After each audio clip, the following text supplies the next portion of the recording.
Many people think that softball is a sport that's designed for old men to get out on the weekend and play, drink some beer. Maybe it's just a sport made for women to play. I'm here to tell you that that is definitely not the case. Slow pitch softball in the country today is just as competitive, if not more, than baseball. And in some instances, it can actually be a little more difficult to play. I know some of you may find that hard to believe, but I'd like to take a few minutes today to give you some examples of how challenging slow pitch softball can be, and maybe it'll change your outlook on the way you think about softball a little bit. Let's start talking about pitching. It's not just some guy walking up on a mound, throwing a ball underhanded and just dropping it right in the bucket for you to drill it across out the park. Pitching a slow pitch softball, very, very technical. I know you may find that funny, and some of you are probably laughing about that. But actually, the rules in slow pitch softball make it kind of difficult to pitch. For example, in U-Trip sanctioned softball, a pitcher has 5 seconds from the time he steps inside the circle around the mound to pitch the ball. Now, while in that circle, he can fake pitch and do whatever he wants. The one main rule is that his foot has to be on the rubber when he releases the ball. You may not know this, but in slow pitch softball, you can throw curveballs. I've seen guys throw sliders. You can throw a pretty mean knuckler. I've also seen a guy that could actually pitch a slow pitch softball doing a backflip. As his foot landed on the rubber, he would release the ball. I'm going to tell you, you ever tried to hit a slow pitch softball being thrown to you during a backflip? I don't see Andy Pettitte doing something like that on the mound. One of the other things is the arc that the ball has to be in during slow pitch softball. Once again, in U-Trip sanctioned play, the ball has to be 3 to 10 feet in arc. So it cannot go below 3 feet from point of release and cannot go above 10 feet. Even though it stays in that 3 to 10 foot range, the ball still has to cross the batter at the plate in their strike zone. So you have to lob a ball up there underhanded, whether you're throwing a slider, a curve, knuckle, or doing a backflip. You still have to put it in that wheelhouse strike zone, but without serving up what we call a meat pitch. Now I'll talk to you a little bit about pitching the slow pitch softball, some of the challenges that come along with it. Let me talk to you about hitting. A lot of people think that you just step up to the plate, the ball's coming underhanded, maybe 2 miles an hour, you can just swing away on it. Well, for guys like me that's got a baseball background, it's a lot harder because your timing is going to be way off. Also, in baseball, a lot of the speed and power generated comes from the speed of the ball coming at you at maybe, say, 90 miles an hour if you're throwing a fastball. You have to have extraordinary hand-eye coordination to hit that ball. But in softball, you have to be able to generate your own power at the plate. A lot of bat speed comes into it. There's guys that play for a team called the Long Haul Bombers. These guys are some of the best players in the country, and I've had the privilege of playing with some of them, actually. With a Rusty Baumgartner, I've actually got a chance to be on the field with Jeff Hall and Jeff Wallace, B.J. Falk. A lot of these guys, they're tremendous hitters. They can place the ball anywhere in the field, but they can also hit balls 500 feet. I actually seen one at Safeco Field where Jeff Hall hit the ball actually out of the stadium.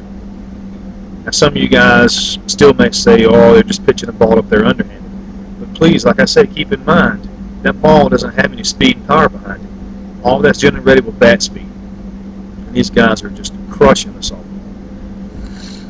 Now, something else that makes softball a little more challenging is actually playing in the field. Now, in baseball, your bases are 90 feet apart. Softball, your bases are anywhere from 45 to 70 feet apart, depending on what sanctioned play you're in and how the field's set up. I play third base quite a bit, and actually playing third base, only being 45 feet away from the plate, that ball's coming pretty fast. So I'm telling you, those guys on a U-Trip play, the ball is actually leaving the bat at 100 plus miles an hour. And it don't slow down a lot between the plate and 45 feet later at third. So the bases are a lot closer. It makes it a lot harder to actually throw runners out if you're throwing in the outfield, or even throwing the ball from third or short, throwing all the way across the infield. You got to get to the ball, react a lot faster, get it out of your glove a lot faster. Also in the outfield, challenges for hitters. Out in the outfield in baseball, you have 3 outfielders, and the field is a little bit wider. So you have a lot more area to drop the ball. In softball, your standard outfield is 4 players. You have 4 people in that outfield, so they're taking away a lot of those gaps and a lot of those holes. So it's a lot more challenging to be able to drop the ball in for a base hit. And you can also do what's called running a 5-man. Running a 5-man infield means that you take one of your outfielders away and you put him in the middle, back behind the pitcher, normally a little bit behind second base. That's going to take that middle away when they try and hit the ball up the middle. Something else that makes softball somewhat challenging, on top of the pitching challenges for the pitcher, the hitting challenges for the hitter, fielding challenges for the fielder, is actually the size of the softball field. Most softball fields go around 310 feet. Now you may think that's not very far, but once again, like I say, when you're trying to hit a slow pitch softball 300 plus feet, there's a lot of factors taken into consideration. Wind and humidity, the ball may not travel near as far. Softball in the States is very competitive. When you play at certain levels, you have all the way from the pro level down to a double E level in the U-Trip type play. Even some sanctions have base stealing in them. A lot of things can handicap a ball player. We've talked about pitching and the hitting. We talked about the fielding. Something else that factors in with the hitting is depending on what level of play you at, depends on how many home runs you have. And they do this to keep the game somewhat fair. For example, if you're playing in an E-level tournament for softball, you're allowed no home runs. You get 1 home run, it's an out. You get another home run, it's an automatic offensive ejection for the rest of the game. So you do not get to bat for the rest of that game. If you're playing C, you're usually allowed maybe 2-3 home runs, and if you're playing at an A level, B level, you're allowed 5 home runs. 5 home runs is for the B level. So I played B level ball for a while overseas.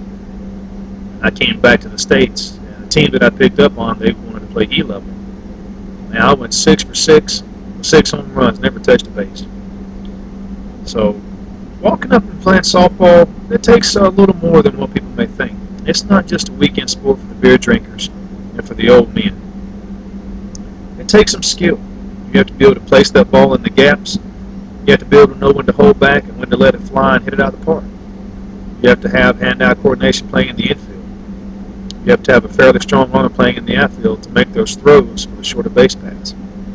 So I hope some of the things that I shared with you today maybe it'll change your outlook on slow pitch softball a little bit, and maybe get your competitive side out and get you out on the field to play a little bit.